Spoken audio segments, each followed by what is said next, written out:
Good morning.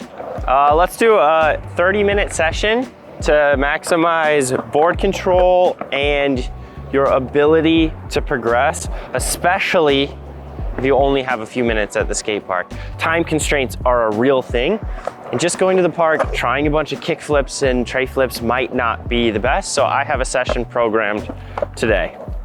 We're gonna start just with the warm-up. In my opinion, it is the most important part of the session. So the warm-up is for your mind and your body. Especially as you get older, those hip flexors will fight back if you just get to the park and start jumping all over. So usually what I do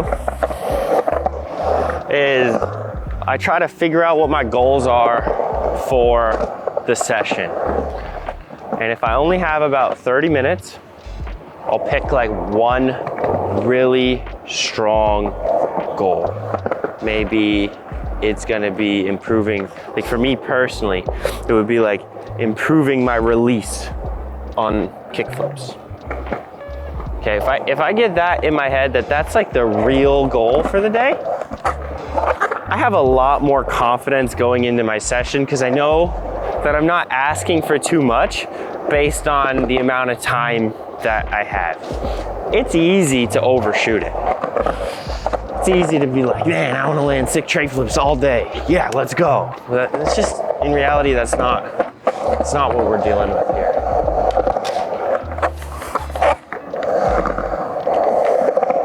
For the warm-up, once I get an idea of what I'm trying to do, I'm just trying to feel my legs and especially my hips. When you're squatting and you're feeling tight, your hips can get like stuck under your back and you lose all your ability to move your body.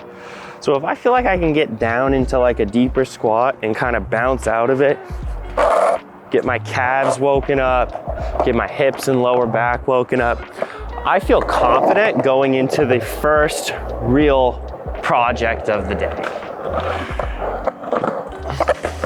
As far as board control, I'm feeling where my feet are on the board and I'm trying to strengthen my legs slowly in the first couple of minutes.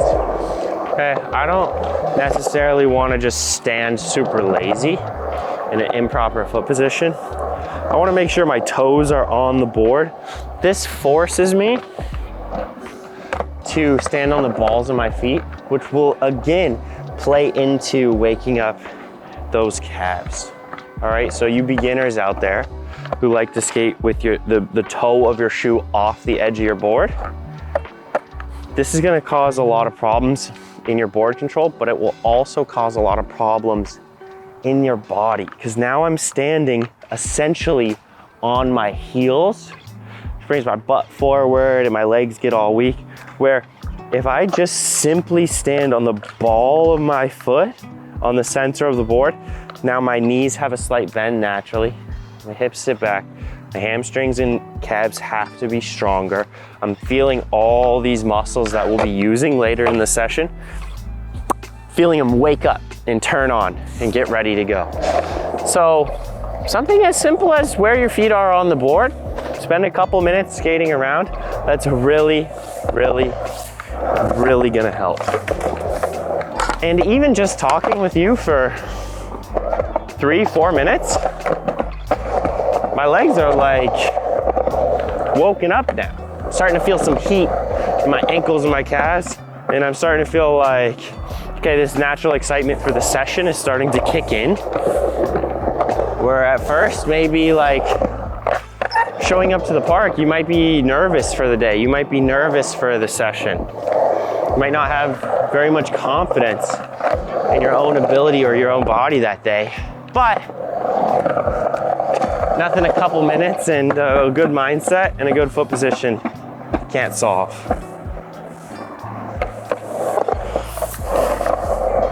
It's crazy the difference it makes. Then those pushes can start getting a little bit wider and longer. The squats can get a bit deeper and a little bit more pressure into the board. For me, being at my skill level, later in the warm-ups, I like to start doing board control drills. Or I can pick the board up a little, maybe I can scrape the tail around. Now I got all these reverts. It's important to warm up at a skill level that works for you, because you don't want to get knocked off the board unnecessarily within the first couple of minutes. Like if you fall 3 times in the first 5 minutes, that's a bit of an awkward start to the day. If you're patient and have a good foot position, set your mindset on a realistic idea for that session that you can go get, you've done a good warm-up.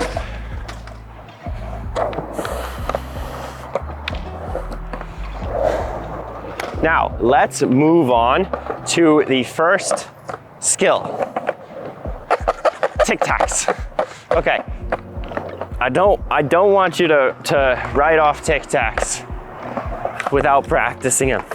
There are so many fun things you can do to gain and to lose speed with Tic Tacs. This will help your board control so much.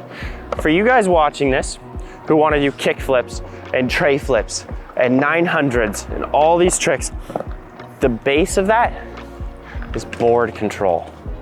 The base of kick flips isn't just ollies. The base of kick flips and tray flips and these advanced tricks come from board control. So when you're doing a tic tac, there are a few ways you can maximize it. If you're just moving your nose back and forth really fast, that doesn't mean you're gonna be gaining speed. To gain speed from a tic tac, I want you to put some pressure in your back toe down into that back wheel and feel like you're jumping forward into the toe side one, and then roll that pressure to your heel and feel like you're jumping backwards into the heel side one. This jump is what creates that gaining speed motion. You have to have some feel for the ground, because obviously if you jump too hard, the ground's too slick, you're gonna slip out, okay? What you can feel, what you can focus on instead of speed is that rolling backside and front side on your back foot, on the tail, as you get this back and forth motion. I'm feeling a very consistent push, and then that back foot rolls to the heel side as it goes front side. This rhythm and this motion is very in tune for me. I feel like a smooth, well-timed roll into the jump and back and forth. It's not all about moving your nose really quickly. I want you to reliably gain speed with each back and forth motion. That'll give you a lot of confidence and board control. Okay, once you get that motion, you can play with the tic tac idea and actually maneuver it a fair bit. Let's say you go switch tic tac, and then you have a slow fakey kick turn into a regular tic tac. Right? Now, yeah, we're just doing tic tacs, very beginner idea, but now you're using them in a way that's very advanced. And we're not jumping or flipping the board or necessarily falling all the time, but we're getting this really good practice of how our wheels are going to be sliding and moving on the ground. Another one of my favorite tic tac drills is just using them to stop. We're going fakie, and I start tic tacking forward. And I use it to change directions. And we can do this the other way too.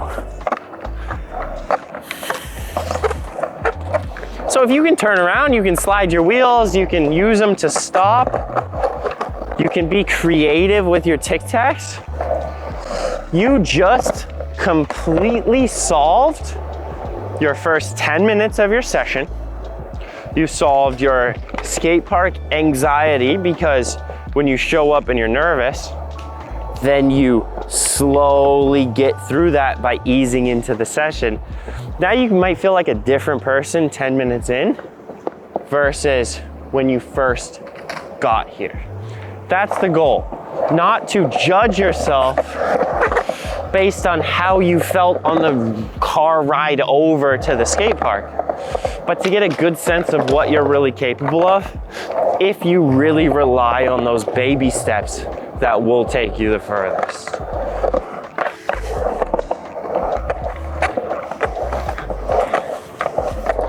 As you gain speed, Tic Tacs get a little bit more awkward. I actually haven't really tried like full speed Tic Tacs. That might be pretty fun.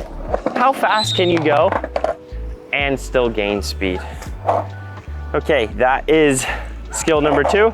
And we're on to skill number 3, which is speed control.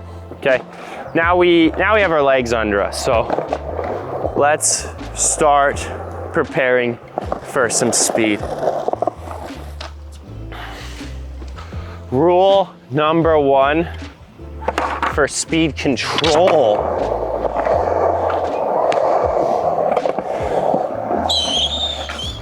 is, can you slow down? When you're going fast, the hard part is slowing down.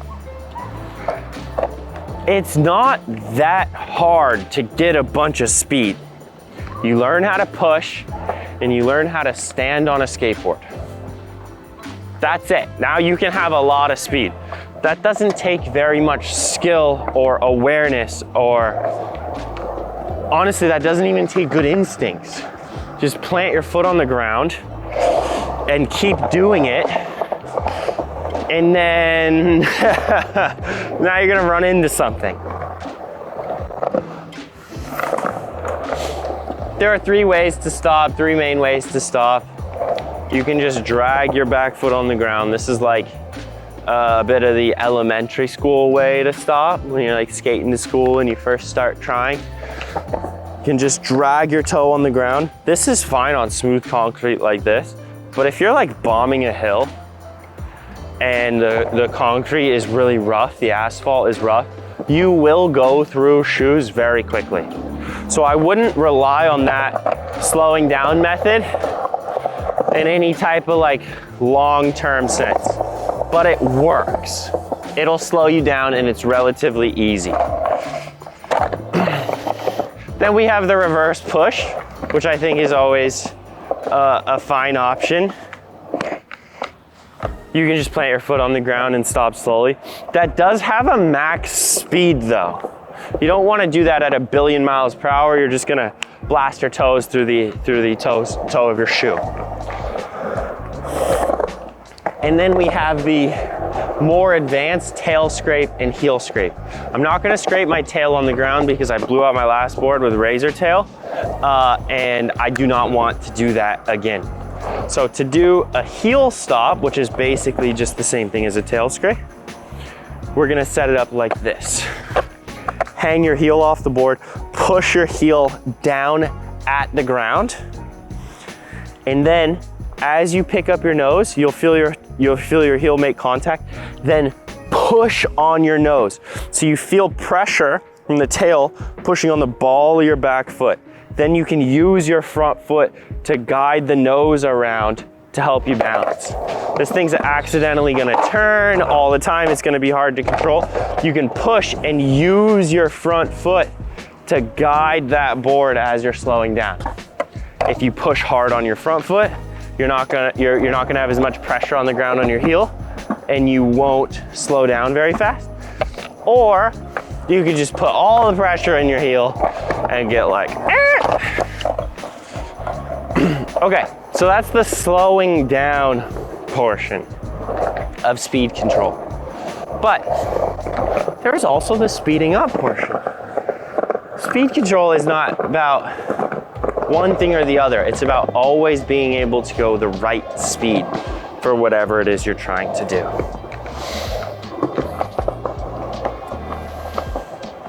Feeling comfortable in a strong pushing position will change your life. You put your front foot either on your front bolts or a little bit below, I don't care. Get a hinge at your hips, lean forward, and push your board forward, right? So it feels like it's way out in front of you. And then bend your knee, bend your hip, and get your chest out over your skateboard. This position should let you kick your back foot out super far. Then stand up on that leg to bring your foot back.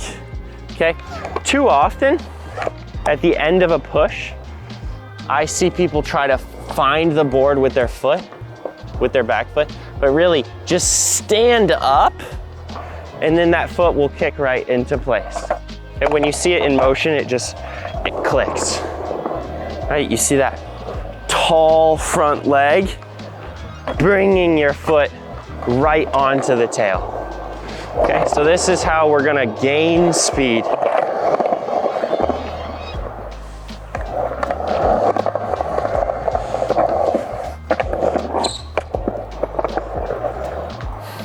So now that you know how to gain speed and lose speed, just remember these fine-tuned foot positions and being able to do like single leg snakes. Because as you're pushing, you're gonna need to be doing these small adjustments in your line. Maybe you're dodging kids at the skate park, maybe you're just setting up for the obstacle, but there's always gonna be these small turns. That comes with a lot of practice and making sure you're looking where you're going. So, we got our first 3 skills down. On to number 4, which is basically going to be the same thing as speed control, but there's a little twist. Switch. Okay, we're well into our session now, so we can work on one of these hard skills where I might consider speed control as one of those more intuitive, a softer skill. It's not one that you feel like one day you can't do speed control and then the next day you can do speed control. It's not like a kickflip.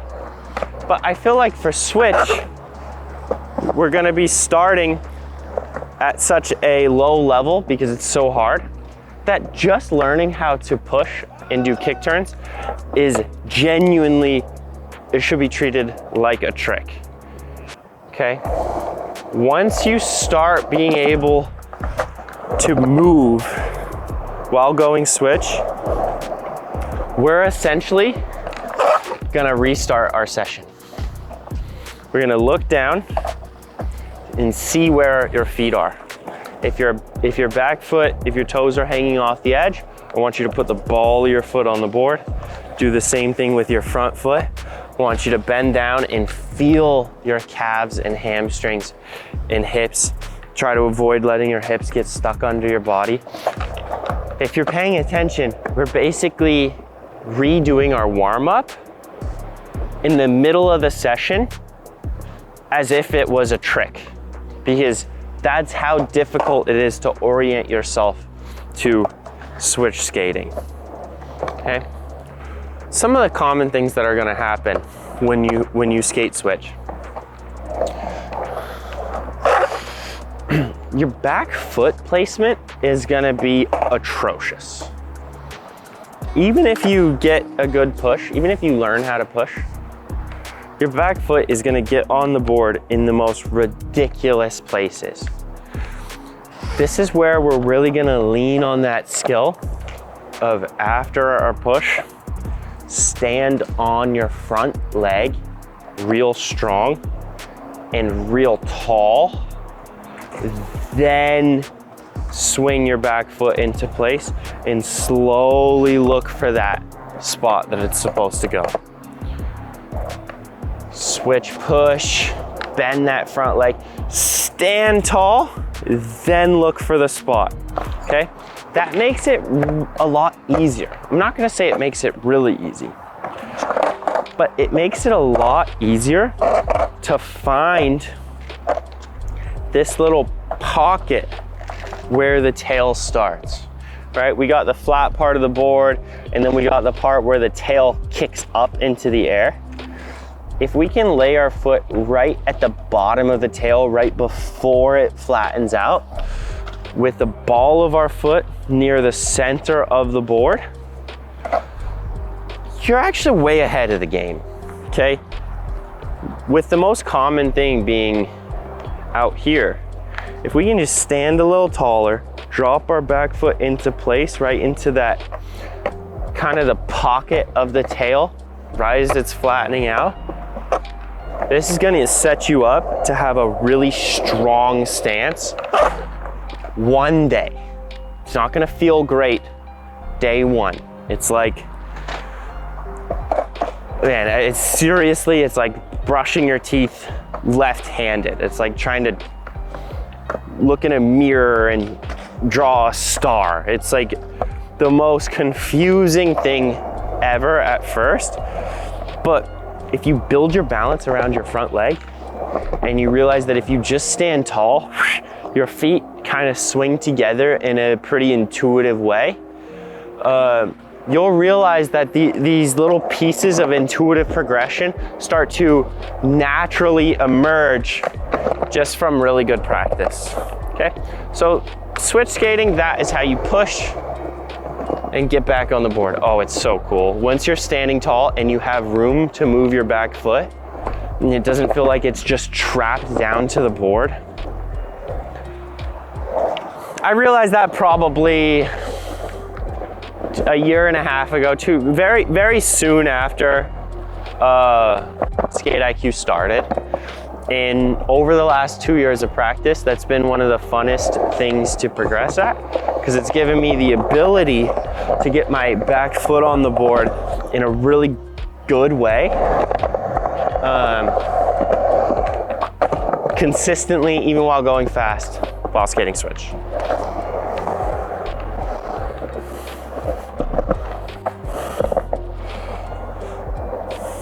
Okay.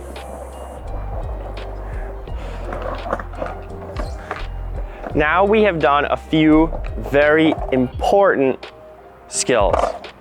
You're confident at the skate park, your body is loose, you can turn and move around, and you can skate switch.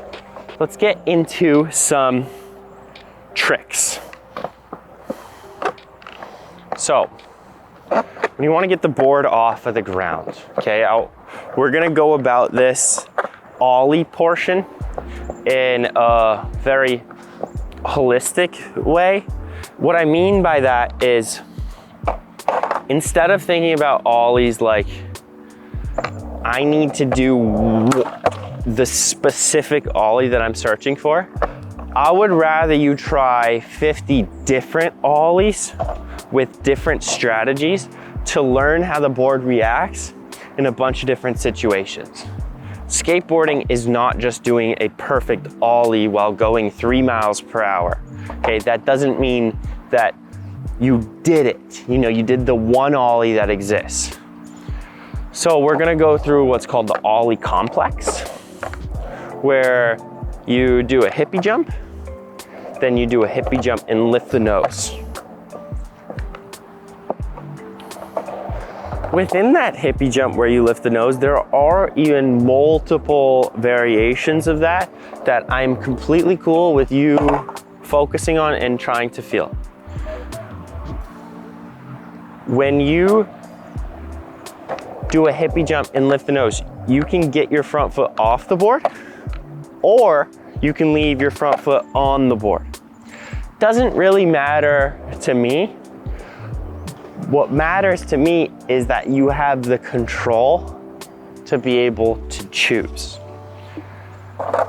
Then on top of that, you can either roll your front foot a little bit forward towards the nose, or you can pick up your front foot backwards away from the nose. Similar to this motion right here. Instead of just rolling my foot over, this is what most people do. This is what most people think the Ollie motion is.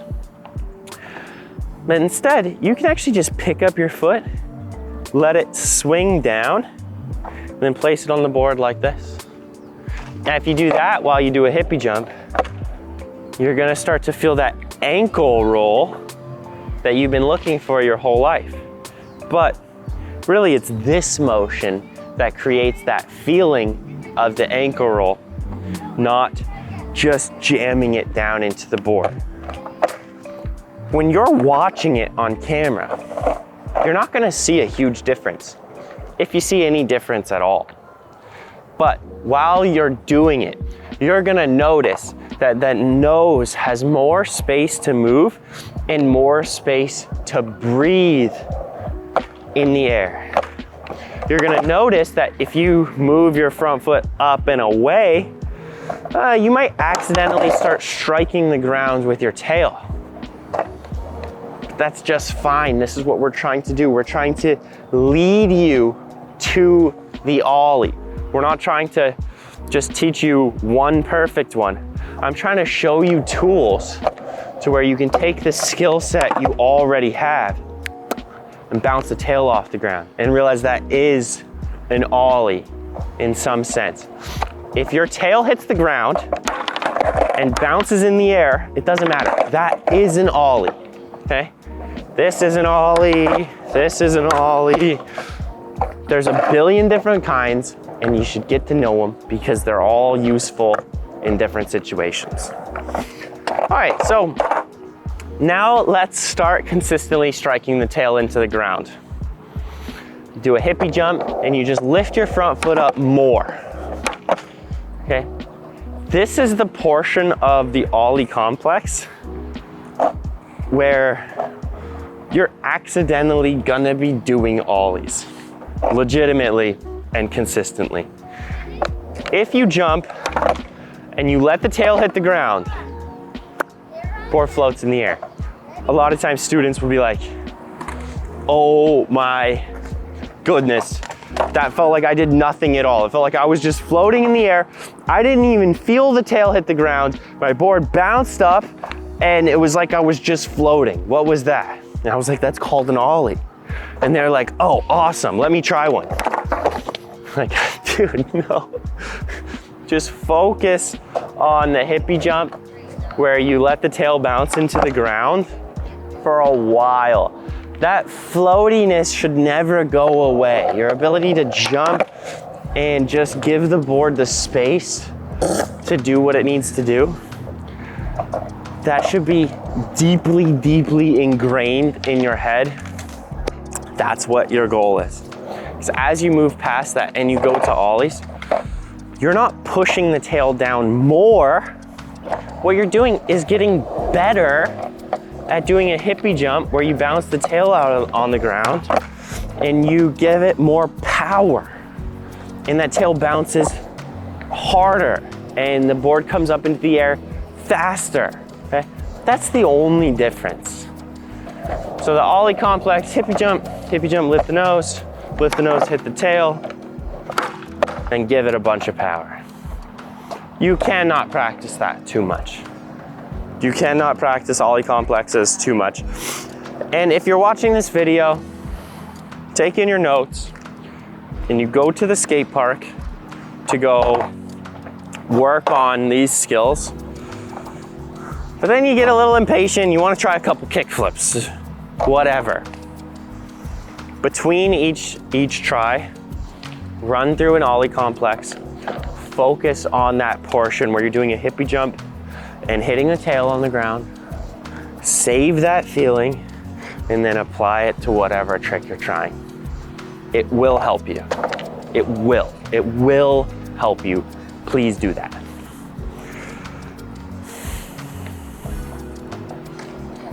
Okay, now we're deep in the session now. Let's have some fun. Let's do a real trick. Let's get some Shuvits rolling. So Shuvits, generally, beginners can get them spinning. Once you learn ollies, once you learn these skills that we covered, they'll get around. But how on earth do you land on it? Mitchie, I land with my front foot on every time. I don't know how to get my back foot on. Or even the opposite, which is a little more rare with Shuvits, where it's just the back foot, but it happens, okay? The trick to getting both feet on the board is a process, okay? The first thing that you need to realize is your feet need to stay higher than the board the whole time, okay? The reason one foot lands on the board is because it gets below the board, okay? If you notice, as soon as I take off, my front foot gets below, my other foot gets below the skateboard. What I want you to practice, instead of trying to land on the skateboard, I want you to stay above the skateboard for longer. That's what tricks feel like. Okay, you see in the air, I'm up here and the board is below me. The board can be a foot, 2 feet below your feet in the air. That is fine, okay? It's almost like beginner skaters think that your feet have to be right near the grip tape the whole time or below it. When in reality, your feet just have to be anywhere above the grip tape to have a chance to land it. So if you're doing a shove it and your feet are this high in the air compared to your board, I say that is a great thing. That will give you time to look at the grip tape and get used to seeing both your feet in the air and then your board below that. That's a visual that you don't know yet. You only know this one, where everything's on the ground, you only have 1 foot on the board. Get used to kind of Spider-Manning above the board, where you got both your feet in your visual, then the board sitting underneath it. Don't even worry about landing it. I'm serious. Like, do not stress about landing it. Just get used to that, because man, it is way different. And that's gonna take you a second to be like, to see it and to feel it, and then start to really understand that that's where you're gonna have to live for flip tricks. Okay, so that's the idea in the middle of the trick. Now, how do we actually land on it? Okay, generally generally with shoves, you land with your front foot a little bit first, okay? It's not like a 1 foot landing, but generally the rhythm is a quick 1-2. So what we're gonna do is simulate the takeoff by jumping off of your back foot and kicking yourself in the butt. As you do that, you're gonna land with your front foot on the board, then set your back foot down. Since this is a drill, let's do it very controlled, and then slowly place the back foot down. Things I want you to avoid: the wheels rolling, okay? If your wheels roll either way, you're gonna be in a really tough spot. So this means you have to place your front foot on the board pretty much directly underneath your head or your lead shoulder. I'm gonna show you something. It's a little scary, but I'm gonna show it to you. Get my board to stop rolling. Whatever, this is fine. If I place my front foot out here, board rolls. Board rolls every time, okay? Look, my head is over the back trucks. I'm gonna put my front foot over on like the center of the board a little bit higher. Board rolls, every time. It's never not gonna roll. So that means I have to move my front foot back relative to my body and place it right here, just to have a chance to hold it still, okay? So likely, you're sitting too far back and reaching for the board to try to stand on it.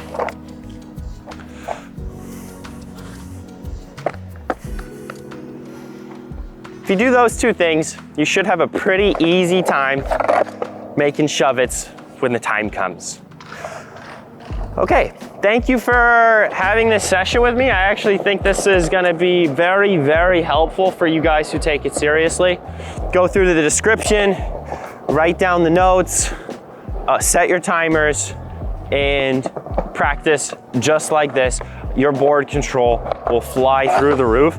And also, your frustration and stress should go down. You feel more confident, more comfortable, even after the 30 minutes to go, okay, let's try some of those tricks that I really want to do. But you have the right mindset. You already felt one foot in front of the other. You already felt some progression, and it's all good from there. Thank you for watching.